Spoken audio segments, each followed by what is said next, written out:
Hello friends, हाय, मेरा नाम है रोथर जेलिसिस माय नेम। सो यहाँ पर क्या नाम है तुम्हारा? अथर रोथर थोड़ो कहीं ना कहीं सिमिलर है। अथर की एक प्रॉब्लम है। अथर क्या प्रॉब्लम है? इन्होंने चॉइस फिलिंग की हुई थी। चलिए हम चॉइस फिलिंग पहले देख लेते हैं। अब अथर ने यहाँ पहले चॉइस फिलिंग में फर्स्ट राउंड में एक तो ये गलती की। क्या की आपने? सर मैंने सारे कॉलेज एफडब्ल्यू में भर दिए थे। अब एफडब्ल्यू में भर दिया था। रैंक बड़ी अच्छी थी। इनकी रैंक कितनी थी अथर, बताओ जरा। मेरी रैंक थी 1,16,2535। अब देखिए, अगर ये फर्स्ट राउंड में जाते तो इनको जो कॉलेज चाहिए था, जैसे कि इनको एलएनसीटी चाहिए था, इजीली वहां पर मिल जाता। सीएस भरते, पर्टिकुलर कोई दूसरी ब्रांचेस भी लेके चलते, सीएसआईटी चाहिए थी, राइट? सो इनको इजीली मिल जाता। लेकिन अब आपने गलती क्या की थी चॉइस फिलिंग में? सर मैंने ये देखिए, पहले उन्होंने डाला कंप्यूटर साइंस, लक्ष्मी नारायण की एफडब्ल्यू, दूसरे में डाला आईटी एफडब्ल्यू, तीसरे में डाला कंप्यूटर साइंस इंजीनियरिंग एफडब्ल्यू, चौथे में डाला आईटी एफडब्ल्यू, पांचवें में फिर उन्होंने कंप्यूटर साइंस। तो भाई सीधी सी बात है, इनको जहां पर भी कमजोर ब्रांच मिली ओरिएंटल की, आईटी में एफडब्ल्यू मिल गया। अब प्रॉब्लम ये है इनके साथ कि अगर ये जाके रिपोर्ट कर भी दें तो आईटी से एफडब्ल्यू में लिया है क्योंकि एडमिशन तो कन्वर्ट नहीं होगी, सीएस हो नहीं सकती, आईटी में ही पढ़ना पड़ेगा। और पैसे से की प्रॉब्लम है, नहीं है, राइट? तो यहां बोलो ना, मतलब इतना नर्वस क्यों?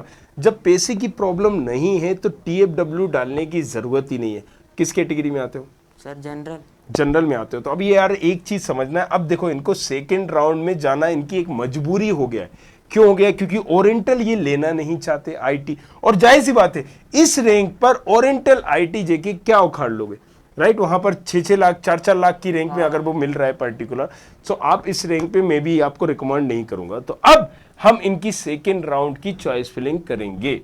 सो अगर आपको यहां पर पहले हम डालेंगे एलएनसीटी टीएफडब्ल्यू 1994, दूसरे में हम डालेंगे यहां पर एलएनसीटी, राइट? मेन जो है 1994 का है, उसका सीएस, यहां पर भी सीएस बात कर रहे हैं, यहां पर भी हम सीएस डालेंगे। तीसरे में हम डालेंगे, अब देखिए, तीसरे में एलएनसीटी में अगर हमें आईटी चाहिए तो हम आईटी में टीएफडब्ल्यू नहीं डालेंगे। क्यों नहीं डालेंगे? क्योंकि अगर हमें टीएफडब्ल्यू मिल भी गई तो हमारे पास ऑप्शंस नहीं होगा इंटरनली ब्रांच चेंज करने का, और हम सीएस में नहीं जा पाएंगे और ना ही सीएस की एफडब्ल्यू में जा पाएंगे, राइट? सो ये चीज याद रखना, जब हम इंटरनली ब्रांच चेंज करेंगे तो इंटरनली ब्रांच में अगर आपने टीएफडब्ल्यू में ले लिया तो आप उसको चेंज नहीं कर पाएंगे, राइट? सो मुझे अगर आईटी मिल गई, मान लीजिए आईटी मुझे मिल गई, तो मैं उसको चेंज तो कर सकता हूं, या ईसी मिल गई तो मैं चेंज तो कर सकता हूं, राइट? इंटरनली में। लेकिन अगर मुझे आईटी में टीएफडब्ल्यू मिला या ईसी में टीएफडब्ल्यू मिला और मैं प्लान कर रहा हूं कि भैया मुझे ईसी तो मैंने इसलिए डाली है कि मिल जाए और मैं आगे चल के इंटरनली चेंज कर दूंगा, तो आप गलत कर रहे हो। तो जो इनके साथ फर्स्ट राउंड में हो चुका है, अब सेकेंड राउंड में वो ना हो तो ये क्या करेंगे यहां पर, इसके बाद चौथे नंबर पे आपको डालना है एलएनसीटी का आईटी, टीएफडब्ल्यू नहीं डालना है, राइट? टीएफडब्ल्यू नहीं डालना है, तीसरे नंबर पे ये डालना है, और फिर चौथे नंबर पे आप दूसरी ब्रांचेस उसकी ले सकते हो जो आपको पर्टिकुलर चाहिए। जो भी बच्चे इंटरनली का प्लान कर रहे हैं, मेक श्योर करिए कि टीएफडब्ल्यू मत डालें। ये आपको कोई भी नहीं बताएगा, इवन डीटी काउंसलिंग भी ये आपको नहीं बताती है, राइट? सो यहां पर आपको इसलिए मैं बार बार क्लियर कर रहा हूं, तो आप बाद में ना पछताएं। सो आपको याद रखना है कि अगर मुझे कोई भी ब्रांच चाहिए है, राइट, टीएफडब्ल्यू में उसी का डालूंगा जिसमें मैं ले सकता हूं। अगर आप यहां पर, ये बंदा अगर ओरिएंटल में आईटी ले सकता है तभी ये टीएफडब्ल्यू डालेगा। आईटी की अगर टीएफडब्ल्यू ले सकता है तो ही हमें डालना है, नहीं तो गलती से भी हमें टीएफडब्ल्यू नहीं डालना है, राइट? क्योंकि वो ब्रांच चेंज होने की पॉसिबिलिटी 0 है, कोई भी चांसेस नहीं है। जहां आपकी सीएस हो सकती थी 1,64,000 में आपको इजीली एलएनसीटी में मिल सकता था सीएसआईटी, लेकिन आपने क्या किया कि आपने वो नहीं किया। अब आप यहां पर बाहर हो चुके हैं काउंसलिंग से। जब काउंसलिंग से आप बाहर हो चुके हैं फर्स्ट राउंड की, इवन क्योंकि फर्स्ट राउंड में आप वो कॉलेज लोगे नहीं तो आप काउंसलिंग से बाहर हो। अब बात करते हैं अपन कि अभी कितनी सीटें बची हैं। तो जितनी सीटें बची हैं हम उस पर फिर से बैठ सकते हैं, राइट? सो अगर हम देखेंगे यहाँ पर हमें कौन सा देखना है, हमें एलएनसीटी 2 नहीं चाहिए, 3rd नहीं चाहिए, मेन चाहिए, राइट? तो हम क्या देखेंगे? एलएनसीटी का मेन देखेंगे। एलएनसीटी के मेन की अभी लाइव पोजीशन क्या है हम वो देख लेते हैं।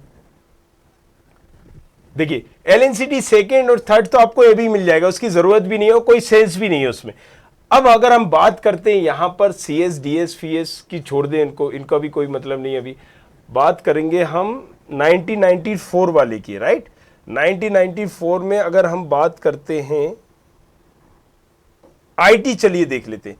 62 इसकी सीटें, 1,60,000 और टोटल आपको 39 फिल हो चुकी है, 123 ये अभी बाकी है। लेकिन ये बच्चे वो हैं जो अभी 14 तारीख तक रिपोर्ट कर सकते हैं, मतलब ये सीट भी फिल हो जाएगी। तो आपको पता कब चलेगा? 13 तारीख को पता चलेगा कि एग्जैक्टली कितनी हमारी बची हुई है।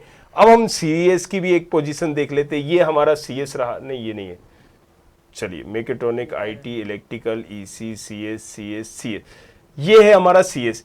162 सीटों में से 90 भर चुकी हैं, राइट। सो 90 यहां पर भर चुकी है। आईटी में कितनी भरी थी? 39 भरी थी। तो अभी ये 72 जो सीटें हैं ये भी किसी न किसी को अलॉट हो चुकी हैं। लेकिन ये जो 72 लोग हैं ये कहीं ना कहीं या तो कुछ इसमें से सेकेंड राउंड के लिए जाएंगे, राइट। कुछ लोगों का प्लान होगा कोई दूसरा कॉलेज लेने का, और इनमें से हो सकता है आधे लोग जाके 14 तारीख तक रिपोर्ट भी कर दें। तो ये चीजें सब कब पता चलेगी? आपको 13 तारीख को पता चलेगी। तो हमें कंफ्यूज नहीं होना है, हमें चॉइस फिलिंग के टाइम पे इन चीजों का खास तौर से ध्यान में रखना है। तो आपको समझ में आया क्या क्या भरना है? क्लियर है, राइट। कोई भी आप टीएफडब्ल्यू अब सेकेंड राउंड में घर से करो, बाहर से करो, एमपी ऑनलाइन से भरवाओ, किसी से भी भरवाओ, आप नहीं डालोगे। ठीक है, समझ में आया? चलो, तो इसी तरह की और दूसरे लोगों की भी जो प्रॉब्लम होगी, बाकी इसको तो मैं भर के दूंगा ही, आप भी इसको शेयर करेंगे और बताएंगे अपने तमाम कलीग्स को, फ्रेंड्स को, जिसने भी ऐसी गलती की है। Thank you very much, thanks a lot.